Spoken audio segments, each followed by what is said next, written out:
I the stuff with his sister to me is huge. And also, he doesn't want to.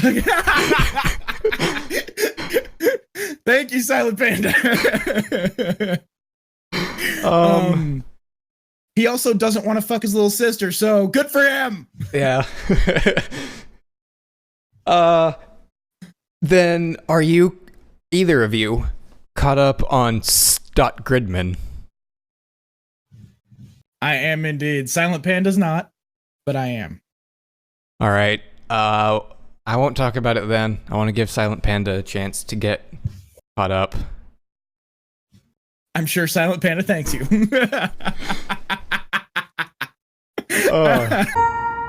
But it still actually looks pretty good, so I'll give it a point for production. To the storytelling impress me?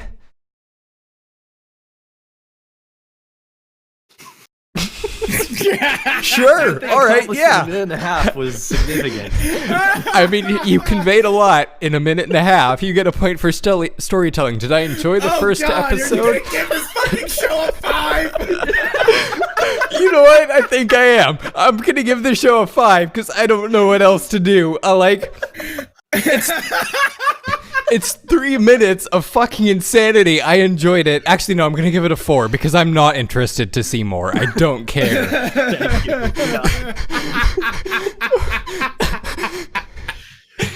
Oh my god. Did the first episode make me interested to see more? Definitely not. I'm not going to watch any more of the show. So, I guess that is straight zeros. Yeah, production didn't quite get there. So yeah, straight zeros.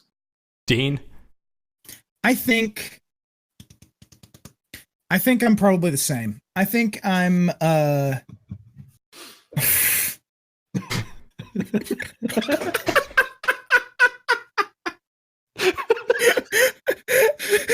Sorry, we're just looking at chat. Chris's brother in the chat. He's like, Chris, please don't fuck this up. This sort of like deep, dark, like unethical thing is happening, but it's couched in like this adorable fluff ball. It's the Sucker Punch Asylum, but for animals. Well, also, if we are going down that rabbit hole, then there's an interesting thing to be looked at with Mr. Fluffball, whose Enigma was his friend, and he's like, hey, I don't want my friend to be hurting people, so I'm going to go through all this rigmarole to steal the stink bag and to eventually get them out into the woods so they can heal my friend Enigma.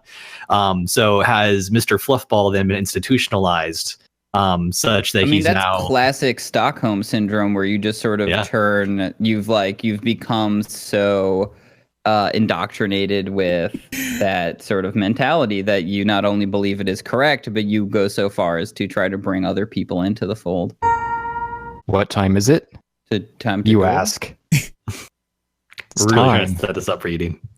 For the tournament talk. This program to bring you an important message. Tournament talk! Hi! It's a fucking tournament talk! Dean, you want to play the music that tells us how the tournament arc works? How are you talking so calmly right now after that blood pumping, exciting soundbite right there, dude? I'm like fucking ready to like slaughter a cow or something. Dean! Anime has dulled our souls. We're dead inside. I'm calm because I had just had to focus on hitting A, S, D, and F in the right order. It's kind of like how there's like kind of open season all the time on Wild Boars in certain parts. It's just like there's so freaking many of these things. She's adorable. Yeah, she's super cute. I'm sorry. She was nodding at my feet, and I was just like, all right, you know what this isn't about? You. One thing we haven't mentioned yet about our main character is he is shredded. He is absolutely jacked. Yes, he is. Takes off you his shirt. have to say it gravelly. You can't say it. He is shredded. He is jacked. It's like shredded. Jacked. Yeah, he is. He takes off his shirt, and this dude is like fucking just absolutely. He's fucking Hulk body on a little man. no one else has the body type to be here except us, and we stand above everyone else because of our physical prowess. And our main character is going to be like, you don't understand. I used to be short. I used to be small. That's where true sumo spirit comes from. I used to be small and ripped. You were born into the tall. I merely adopted it. Wait, that's backward. You really adopted the shredded. I was born into it, molded by it. Molded by it. Sculpted by it. Zero Complex just called us dorks. Welcome to AniFiles. I really appreciate the fact that it's not just the kid's passion that draws him to him, but it's also those ham hocks. He's like, he looks at specifically, he's like, you've developed these incredibly strong thighs. And the kid's like, okay. He's got to believe in the heart of the quads. The heart of the quads. Oh, that's good. That's really good. That's how me and my fiance met.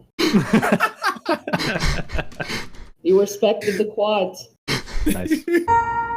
One of the greatest moments in this show is when one of the characters says Lord Satan Sama. And I was like, Satan Sama! I see the portals.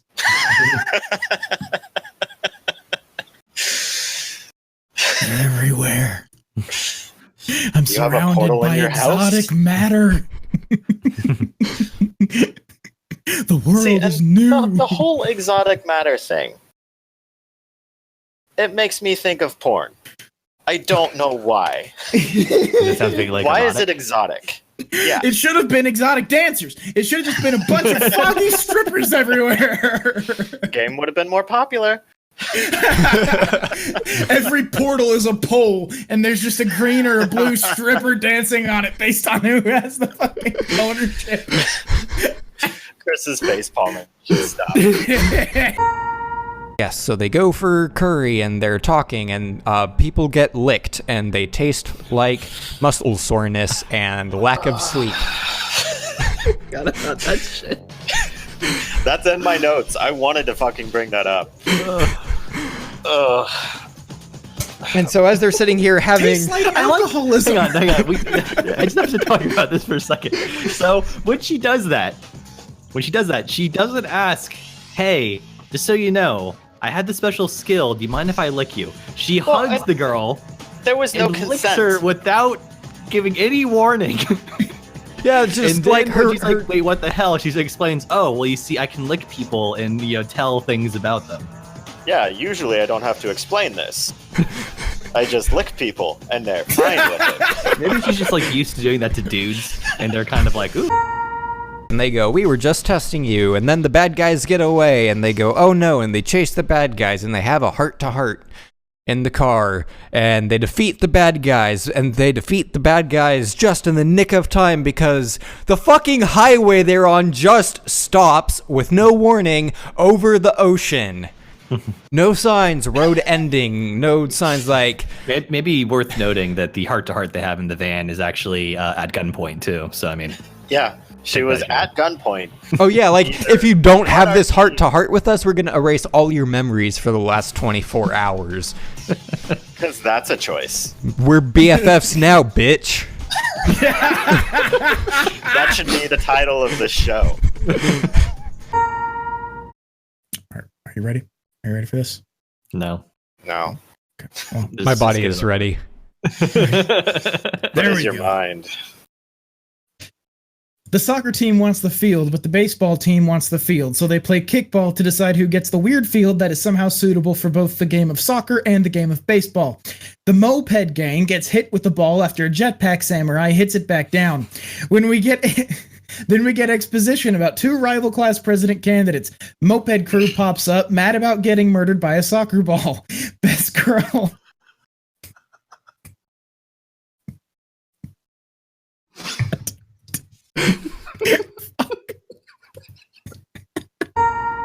Send help, I'm being held here against my will. The next show we have to talk about is Sora to Umi no Aida, or Between the Sea and Sky. So Space fish. Oh God. I just remembered what show this was. It's just Well, you also have the wonderful, wonderful history teacher there who knows that historians will refer to this war as the 100-Year War, much like Helmut von Moltke at the First Battle of the Marne in 1914. This man, at the First Battle of the Marne, said, he looked out over the battlefield and he said, "This is truly a World War I." Here we go.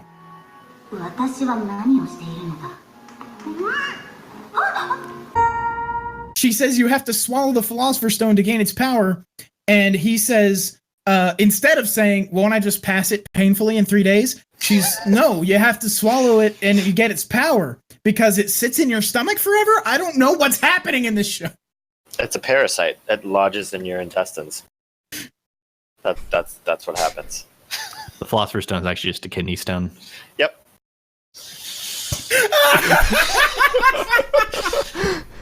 That does not sound pleasant, Chris. No, it does not. Not at all. Immortality comes at a price, my dude.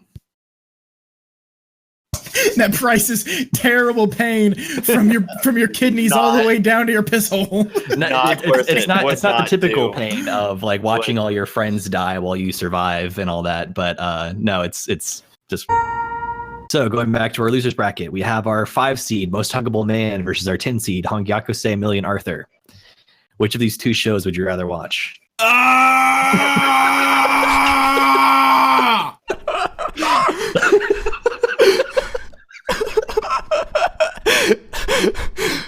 God damn it!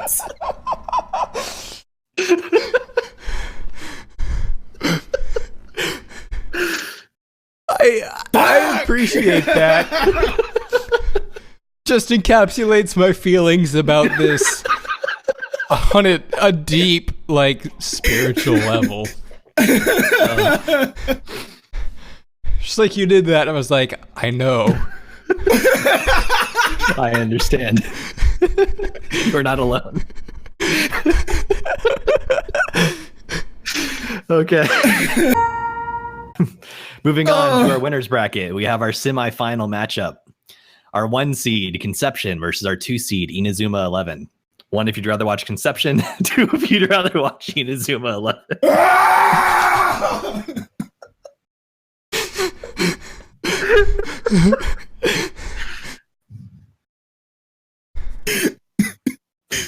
I hate all of this.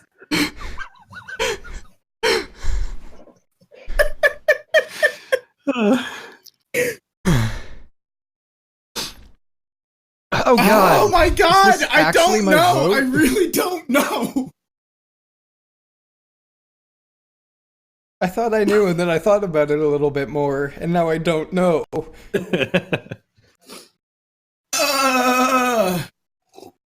Okay, I'm just gonna go with 1, man, because I'm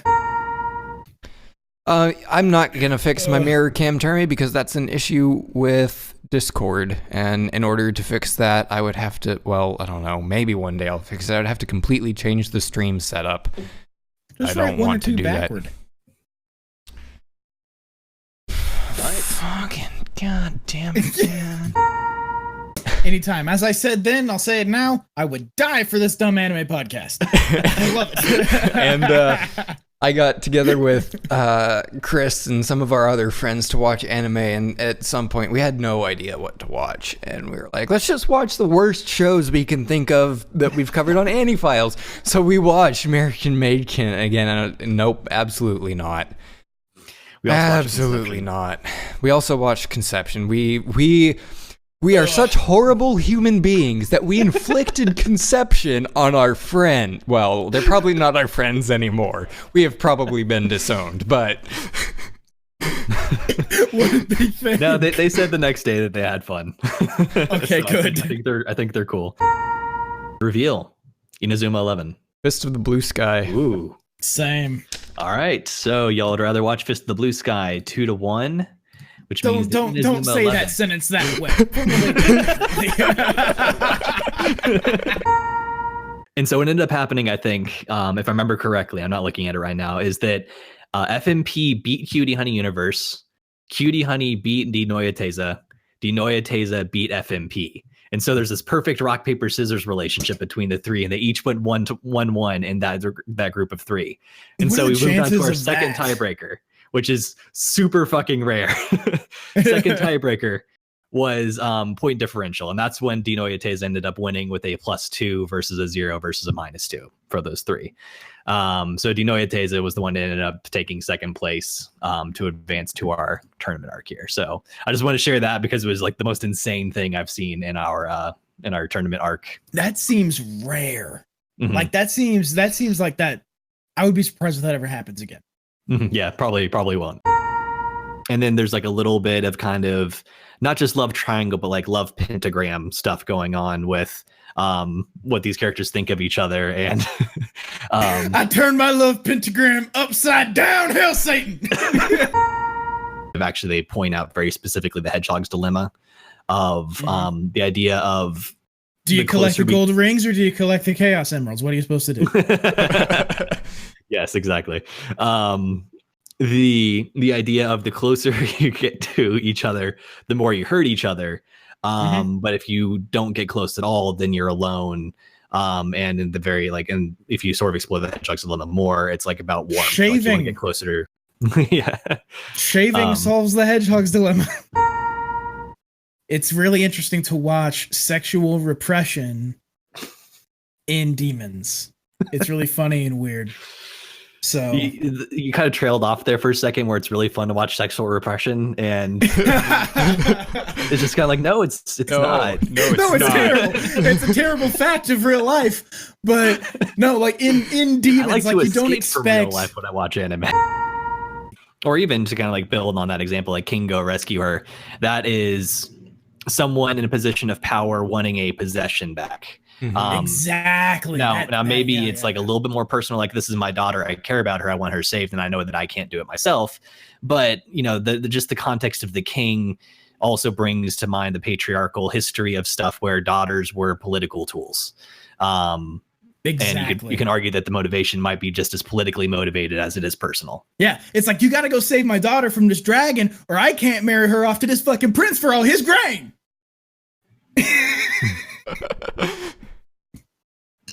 I gotta have that grain. Oh, conception's bad. I love the dancing monster. Just God. Yeah, no, it's just, you stand like this, and you have a thing, and there's a banner under here that has words on it, and you just kind of slowly drift off screen. That's actually a really nice slide. Like, that was very good.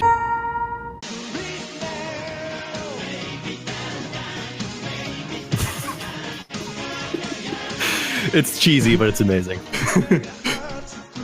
Oh my god, that's so good. I am the king of this podcast, and I need you, dear listener, to go rescue my daughter so that I can acquire this